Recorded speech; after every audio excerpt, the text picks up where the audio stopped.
네, 안녕하세요. 고정항 변호사입니다. 네, 이번 시간에는 대법원에 상고를 할까 말까에 대해서 문의하신 분들이 많이 계셔가지고요. 한번 말씀드려보려고 합니다. 우리나라 법원은 1심, 2심, 3심입니다. 그죠? 1심, 그 다음에 통상 2심을 항소심이라 말하고요. 항소, 2심에서 3심으로 가는 거를 상고, 대법원에 상고한다라고 말합니다. 그래서 1심에서 뭐 벌금이든 1심에서 실형을 선고받고 또 2심에서 항소했는데 또 기각되고 이런 경우에 마지막으로 3심에서 한번 해볼 수 있냐 없냐 이것들이 문제가 되는 겁니다.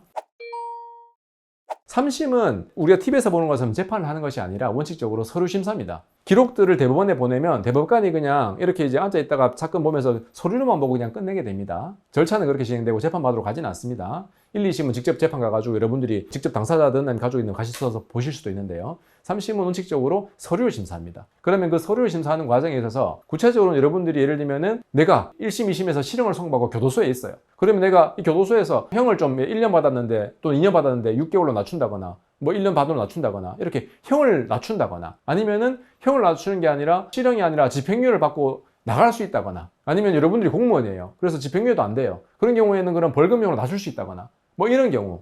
그래서 항소심에서 그런 어떤 형이 정해졌는데 여러분들이 그 형을 깨고 상고를 통해서 뭔가 바꿀 수 있느냐 이걸 위해서 상고를 하게 되는데 할 수 있느냐라고 이렇게 문의를 해주시는 분이 계신데요. 결론부터 말씀드리자면 안 됩니다. 왜냐하면 대법원의 상고는 상고 이유가 법에서 정해져 있습니다. 법에서 정한 상고 이유는 형의 경중, 지금 제가 말씀드린 형의 경중이잖아요. 실형을 집행유예로, 집행유예를 벌금으로, 아니면 실형을 좀 더 낮추는 실형으로. 이게 좀 더 형의 경중이지 않습니까? 형의 경중은 원칙적으로 상고 이유가 안 됩니다. 대법원에서 심사할 수가 없습니다. 법에서 형의 경중은 징역을 10년 이상 선고한 경우에만 형이 더 무겁냐 안 무겁냐를 대법원에 심사하라고 되어 있고, 예를 들면은 2심에서 한 20년 선고받았다. 그러면은 형이 무겁다고 상고해가지고 법원에서 20년을 10년으로 깎아준다든지 심사를 할 수 있긴 있어요.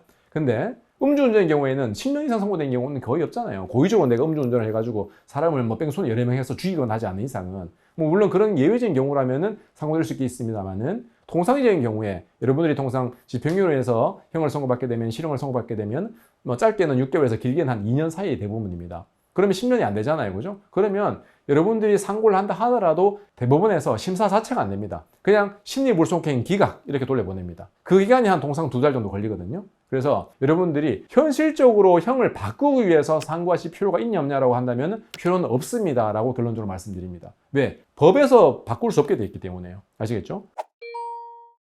그러면 상고하는 경우에는 어떤 경우가 있느냐? 이렇죠. 항소심 선고받고 나서 대법원 선고 날 때까지 통상 2개월, 3개월 걸립니다. 왜? 항소심에서 기록을 만들어서 대법원에 보내고 대법원에서 다시 사건을 또 이렇게 재판부를 배당해가지고 또 상고 유서를 내는 시간을 주고 하기 때문에 절차적으로 무조건 2개월에 3개월은 걸리게 되어 있습니다. 그러면 그 2개월, 3개월의 기간을 보내는 목적으로 상고를 하는 경우가 현실적으로 있습니다. 어떤 경우냐면은 예를 들면은 여러분들이 집행유예 기간 중이에요. 그러면 집행유예가 끝나게 되면은 앞에서 있었던 그 형을 살 수 있지 않게 되기 때문에 그 목적으로 과거의 집행유예를 도과시킬 목적으로 상고를 해서 2, 3개월 끄는 경우도 있긴 있습니다.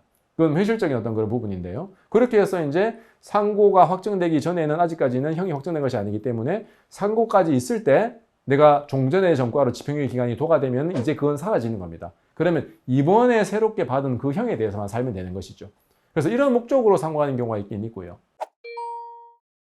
아니면은 현실적으로 유무죄를 다투는 경우, 내가 음주운전을 했는지 안 했는지 다투는 경우, 이건 형의 문제가 아니잖아요.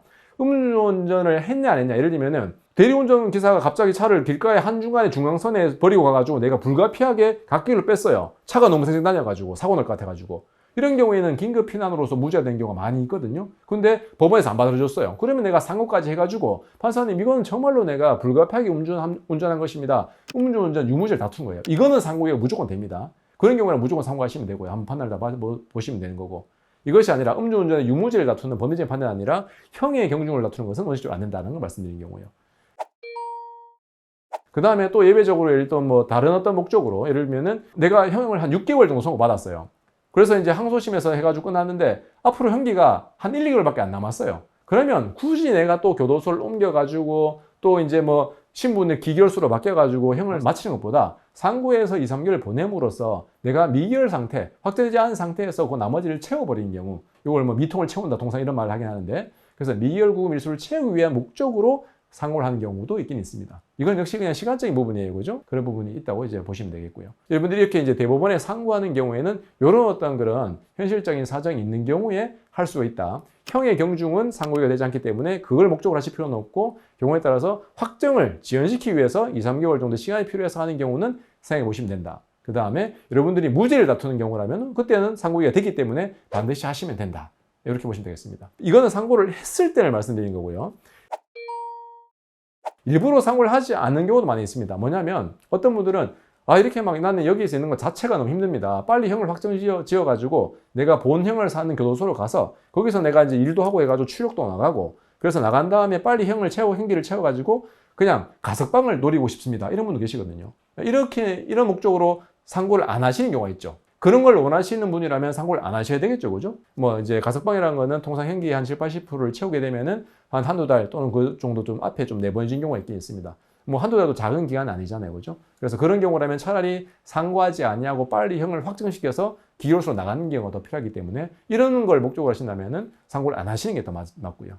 오늘은 이제 대법원에 상고할지 안 할지에 대해서 말씀을 드려봤으니까 여러분들의 어떤 그 상황에 맞춰가지고 제가 말씀드린 내용을 참고하셔서 대응을 하시면 되겠습니다. 고맙습니다.